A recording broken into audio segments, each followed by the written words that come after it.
واقعہ سلطان صلاح الدین ایوبی قسط نمبر 135 اپنا اسلامک اسٹوڈیو۔ ناظرین، یہ تھی وہ صلیبی ذہنیت جو ایک کامیاب سازش کے تحت سلطنت اسلامیہ کی جڑوں کو دیمک کی طرح کھا رہی تھی۔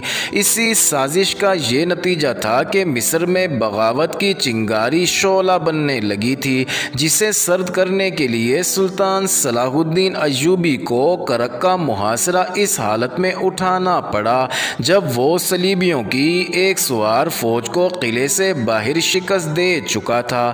اسے محاصرہ نور الدین زنگی کے حوالے کر کے اپنی فوج سمیت قاہرہ جانا پڑا۔ وہ دل برداشتہ تو نہیں تھا، لیکن دل پر ایسا بوجھ تھا جو اس کے چہرے پر صاف نظر آ رہا تھا۔ اس کی فوج کے سپاہی اس خیال سے مطمئن تھے کہ انہیں آرام کے لیے قاہرہ لے جایا جا رہا ہے، لیکن دستوں کے وہ کماندار جو سلطان ایوبی کے عزم اور لڑنے کے طریقہ کار کو سمجھتے تھے، حیران تھے کہ اس نے نور الدین کو فوج سمیت کیوں بلایا اور محاصرہ کیوں اٹھایا ہے۔ وہ تو فتح یا شکست تک لڑنے کا قائل تھا۔ اس کے ہیڈ کوارٹر کے 2-3 سالاروں کے سوا کسی کو علم نہیں تھا کہ مصر کے حالات بہت خراب ہو گئے ہیں اور سوڈان میں تقی الدین کا حملہ ناکام ہو گیا ہے اور اسے خیریت سے پیچھے ہٹانا ہے۔ سلطان ایوبی کے ساتھ علی بن سفیان بھی تھا۔ وہی مصر کے اندرونی حالات کی رپورٹ لے کر آیا تھا۔ سلطان صلاح الدین ایوبی نے کرک سے کوچ کے حکم کے ساتھ یہ حکم بھی دیا تھا کہ راستے میں بہت کم پڑاؤ کیے جائیں گے اور کوچ بہت تیز ہوگا۔ اس حکم سے سب کو شک ہوا تھا کہ کچھ گڑبڑ ہے۔ ناظرین، سفر کی پہلی شام آئی، فوج رات بھر کے لیے رک گئی۔ سلطان ایوبی کا خیمہ نصب ہو گیا تو اس نے اپنے اعلیٰ کمانڈروں اور اپنی مرکزی کمان کے عہدے داروں کو بلایا۔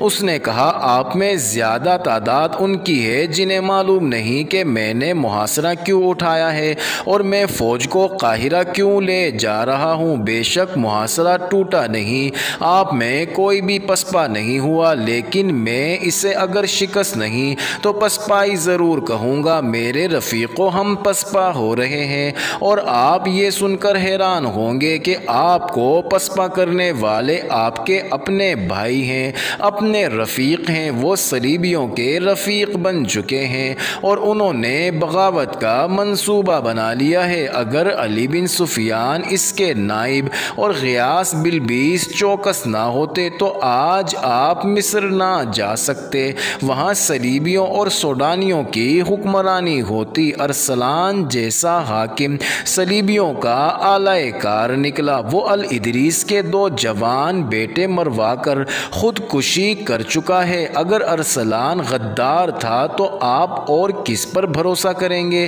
حاضرین پر سناٹا طاری ہو گیا۔ بے چینی اور اضطراب ان کی آنکھوں میں چمک رہا تھا۔ ناظرین، سلطان ایوبی نے خاموش ہو کر سب کو دیکھا۔ اس دور کا ایک وقائع نگار قاضی بہاؤالدین شداد کسی غیر مطبوعہ تحریر کے حوالے سے لکھتا ہے کہ 2 قندیلوں کی کانپتی ہوئی روشنی میں سب کے چہرے اس طرح نظر آ رہے تھے جیسے وہ ایک دوسرے کے لیے اجنبی ہوں۔ وہ آنکھ بھی نہیں جھپکتے تھے۔ سلطان ایوبی کے الفاظ سے زیادہ اس کا لب و لہجہ اور انداز ان پر اثر انداز ہو رہا تھا۔ سلطان ایوبی کی آواز میں روز والا جوش نہیں بلکہ لرزہ سا تھا جو سب کو ڈرا رہا تھا۔ اس نے کہا، میں یہ کہہ کر آپ میں بھی غدار ہیں معافی نہیں مانگوں گا۔ میں آپ کو یہ بھی نہیں کہوں گا کہ قرآن پر حلف اٹھاؤ کہ آپ اسلام اور سلطنت اسلامیہ کے وفادار ہیں۔ ایمان بیچنے والے قرآن ہاتھ میں لے کر بھی وفاداری کا یقین دلایا کرتے ہیں۔ میں آپ کو صرف یہ بتانا چاہتا ہوں کہ ہر وہ انسان جو مسلمان نہیں وہ آپ کا دشمن ہے۔ دشمن جب آپ کے ساتھ محبت اور دوستی کا اظہار کرتا ہے تو اس میں اس کی دشمنی چھپی ہوئی ہوتی ہے۔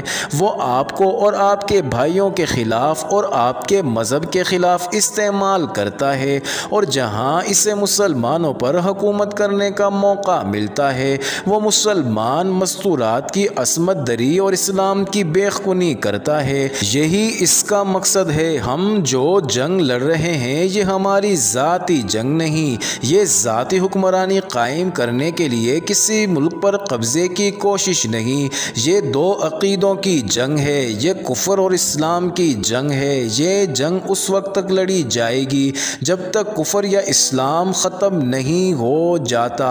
گستاخی معاف سالار اعظم ایک سالار نے کہا، اگر ہمیں ثابت کرنا ہے کہ ہم غدار نہیں ہیں تو ہمیں مصر کے حالات سے آگاہ کریں، ہم عمل سے ثابت کریں گے کہ ہم کیا ہیں۔ ارسلان فوج کا نہیں انتظامیہ کا حاکم تھا، آپ کو غدار انتظامی شعبوں میں ملیں گے، فوج میں نہیں۔ کرک قلعے کا محاصرہ آپ نے اٹھایا ہے، ہم نے نہیں۔ محترم زنگی کو آپ نے بلایا ہے، ہم نے نہیں۔ ہمارا امتحان میدان جنگ میں ہو سکتا ہے، پرامن کوچ میں نہیں۔ مصر میں کیا ہو رہا ہے؟ صلاح الدین ایوبی نے علی بن سفیان کی طرف دیکھا اور کہا، علی انہیں بتاؤ وہاں کیا ہو رہا ہے؟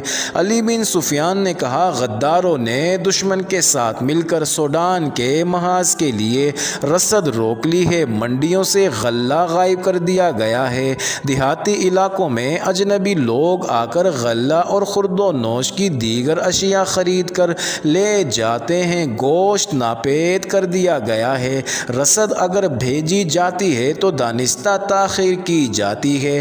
یوں بھی ہوا کہ رسد بھیج کر دشمن کو اطلاع دے دی گئی، دشمن نے رسد کے قافلے کو راستے میں روک لیا، شہر میں بدکاری عام ہو گئی ہے، جوئے بازی کے ایسے دلچسپ طریقے رائج ہو گئے ہیں جن کے ہمارے لڑکے عادی ہوتے جا رہے ہیں، دیہاتی علاقوں سے فوج کو بھرتی نہیں ملتی اور جانور بھی نہیں ملتے، فوج میں بے اطمینانی پیدا ہو گئی ہے، ہمارے قومی کردار کو تباہ کرنے کے سامان پیدا کر دیے گئے ہیں، انتظامیہ کے حکام چھوٹی چھوٹی ریاستوں کے حکمران بننے کے خواب دیکھ رہے ہیں، انہیں یہ لالچ صلیبیوں نے دے رکھی ہے، ان حاکموں کو باہر سے بے دریغ دولت مل رہی ہے، چونکہ سلطنت اور امارت کا انتظام انہی لوگوں کے ہاتھ میں ہے، اس لیے انہوں نے ایسی فضا پیدا کر دی ہے جو دشمن کے لیے سازگار ہے۔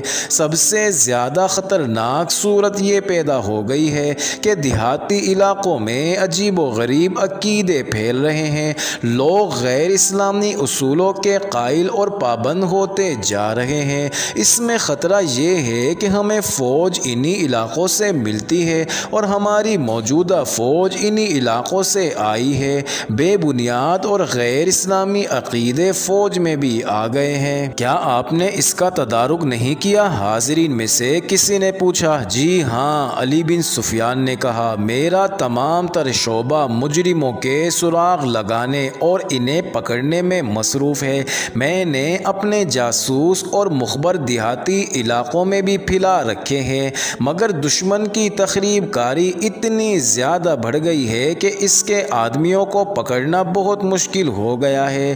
مشکل یہ ہے کہ ہمارے مسلمان بھائی دشمن کے جاسوسوں اور تخریب کاروں کو پناہ اور تحفظ دیتے ہیں۔ کیا آپ یہ سن کر حیران نہیں ہوں گے کہ دیہاتی علاقوں کی بعض مسجدوں کے امام بھی دشمن کی تخریب کاری میں شامل ہو گئے ہیں؟ یہ تو ہو نہیں سکتا کہ میں انتظامیہ فوج کے سپرد کر دوں۔ سلطان صلاح الدین ایوبی نے کہا، فوج جس مقصد کے لیے تیار کی گئی ہے یہ اسی کی تکمیل کا فرض ادا کرتی رہے تو سلطنت کے لیے بھی بہتر ہوگا اور فوج کے لیے بھی، جس طرح ایک کوتوال سالار کے فرائض سر انجام نہیں دے سکتا، البتہ ہر سالار کو یہ ضرور معلوم ہونا چاہیے کہ کوتوال کیا کرتے ہیں، ہر سالار کو باخبر رہنا چاہیے کہ انتظامیہ کیا کر رہی ہے، کیا واقعی فرائض میں کوتاہی تو نہیں ہو رہی؟ میرے رفیقو،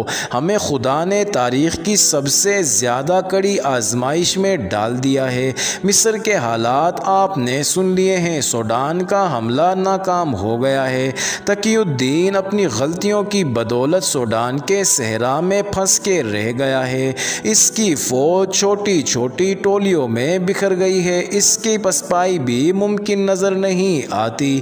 میں کہہ نہیں سکتا کہ محترم زنگی کرک فتح کر لیں گے یا نہیں، لیکن اسے بھی میں اپنی ناکامی کہتا ہوں۔ آپ انتہائی مشکل حالات میں بھی میدان جنگ میں دشمن کو شکست دے سکتے ہیں، مگر دشمن نے جس محاذ پر حملہ کیا ہے اس پر دشمن کو شکست دینا آپ کے لیے بظاہر آسان نظر نہیں آتا۔ آپ تیغ زن ہیں، صحراؤں کا سینہ چیر سکتے ہیں، مگر مجھے خطرہ نظر آ رہا ہے کہ صلیبیوں کے اس محاذ پر آپ ہتھیار ڈال دیں گے۔ حاضرین میں چند ایک جوشیلی اور پرعزم آوازیں سنائی دیں۔ سلطان ایوبی نے کہا، اس وقت جو فوج مصر میں ہے وہ جب شوبک اور کرک کے محاذ سے مصر گئی تھی تو اس کے کمانداروں اور عہدے داروں کا جذبہ بالکل ایسا ہی تھا جیسے آج آپ کا ہے، مگر قاہرہ پہنچ کر جب انہوں نے دشمنوں کے سبز باغ دیکھے تو بغاوت کے لیے تیار ہو گئے۔ اب اس فوج کی کیفیت یہ ہے کہ آپ اس پر بھروسہ نہیں کر سکتے۔